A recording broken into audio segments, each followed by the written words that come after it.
What's up, YouTube? Capital G here. Looks like we're getting more Goyo support and Breakers of the Shadow. This is really interesting because now I'm actually believing that there is a very legitimate chance that Goyo is going to become its own archetype. Obviously, it started all the way back in the Duelist Genesis. Konami released easily what was the most powerful synchro in the game at the time in Goyo Guardian. Like, honestly, he wasn't even trumped until they released Brionac.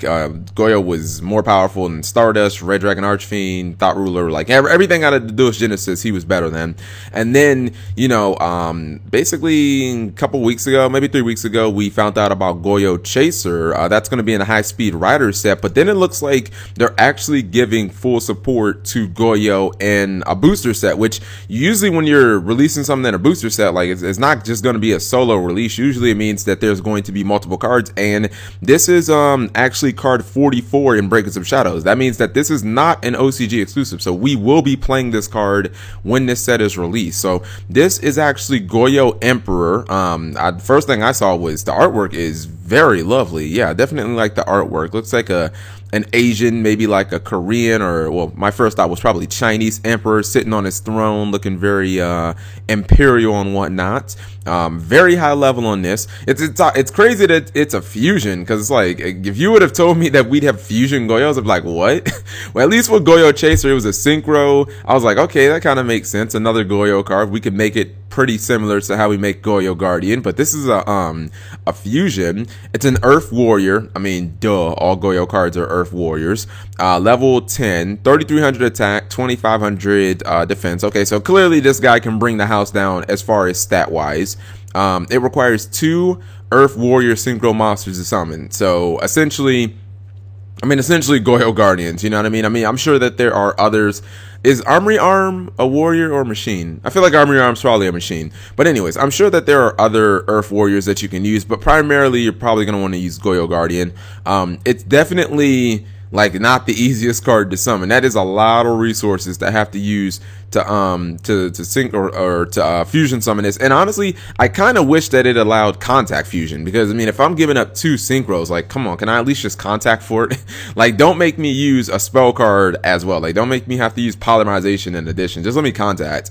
All right, so effect number 1.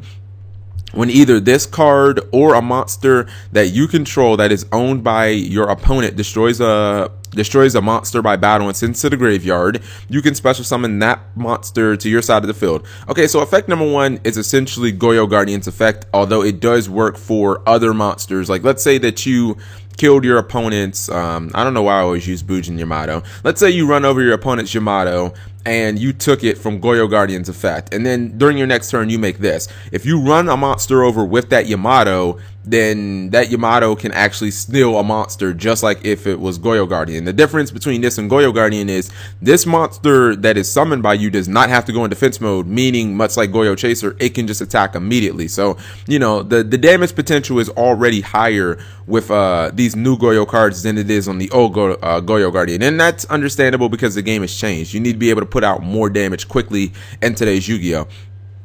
Effect number 2. When your opponent special summons a monster, you contribute 1 Earth Warrior synchro monster, gain control of that special summon monster or monsters. Oh, it's monster or monsters. You know what? That effect is not nearly as bad as I thought. Like, at first I thought, you know. So it's highly situational that you'll ever have an Earth synchro monster on the field while you have this, especially if you had to give up 2 of them just to summon this. But let's just say hypothetically that you somehow have a Goyo Guardian and a Goyo Emperor on the field. Honestly, you should probably just win right there. Like, that's 28 plus 33 damage. That's a lot of fucking damage. I mean, you basically just clean your opponent out in like a turn or so. But let's just say somehow maybe you summon this guy and you soul charge the Chaser and the Goyo Guardian back. It means that if your opponent summons, you know, a special summon monster, a BLS, or a Dark Arm, or whatever, you can just give up the Goyo Chaser or the Goyo Guardian and just take their monster. And that effect is permanent, too. It damn well better be, especially for what you have to give up. It also means that if they soul charge, if they would summon multiple monsters at once, I guess you get all of them. That'd be crazy. Your opponent's like, I'm going to soul charge for 3, and you're like, all right, I'm going to tribute Goyo Guard. I'm going to take all 3 of those monsters. Have fun with that. Pay them 3,000 life points. So That effect is actually pretty cool. I don't think it's going to happen very often. And effect number 3 is actually, I think, the most practical effect. If this face-up card leaves the field, return control of all monsters you control. Oh, never mind. Excuse me. Wow. Never mind. That effect is actually pretty terrible. I thought it was something completely different. Wow. For some reason, I read too fast. I thought that the monsters went to the hand. It says, if this face-up card leaves the field, return control of all monsters you control to their original owners. That essentially means that it's kind of like remove brainwashing. Like if you stole a monster and your opponent regekis you, they get their monsters back. That is terrible, man. Why would they build that into it? Look, the way that I see this card is, this card takes a lot of work to summon, and even then if you kill something in battle, like, that's not even guaranteed to run a monster over, kill it in battle, have it hit the graveyard, because again, things like pendulums don't even hit the graveyard, you know, and a lot of pendulum archetypes are going to be in the game by the time that this comes out. Magispectors are going to be a brand new one, so there's even more pendulums. So I don't think that your opponent should ever get their monsters back just by killing this card, you know. Although I would say this, if Metamorphosis was in the game, this card would be way easier to summon, because you could just play it in trains. You could just, like, summon a train, you know, summon any of the level 10 trains, and then just Metamorphosis, and bada bing bada boom, you just be able to summon this out. Like, that would be pretty sweet. But overall, I mean, this card is a start. To me, it's way too, like, it's way too much of an investment for not that big of a payoff. Mainly because the second effect is what probably could have made this card competitive, but the fact that you have to tribute an Earth Warrior Synchro monster, like, I just don't see a chance, or I don't see any possibility of you giving up like a Goyo Chaser and a Goyo Guardian and then still having another Goyo Guardian on the field. Like, that's never gonna happen unless you Soul Charge or you Call of the Haunted or something like that. You know what I mean? If you should have just been able to tribute any monster and take their monsters, because you've already done so much work to summon this guy. You know, Konami, like, throw us a bone here, man. You got to make these effects really easy to trigger. And also, I think it should have been Contact Fusion.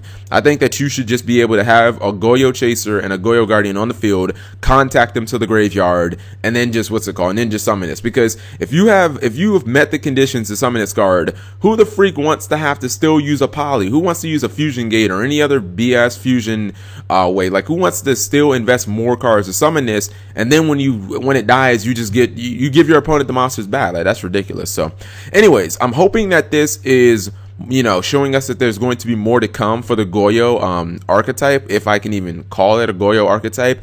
And it being a fusion is interesting because it means that, you know, there could be a Goyo XC possibly around the block or around the corner. So anyways, let me know what you guys think of this card. I love this what's it called? I love this this pink cherry blossom background. That was really nice. Anyways, thank you guys for watching as always.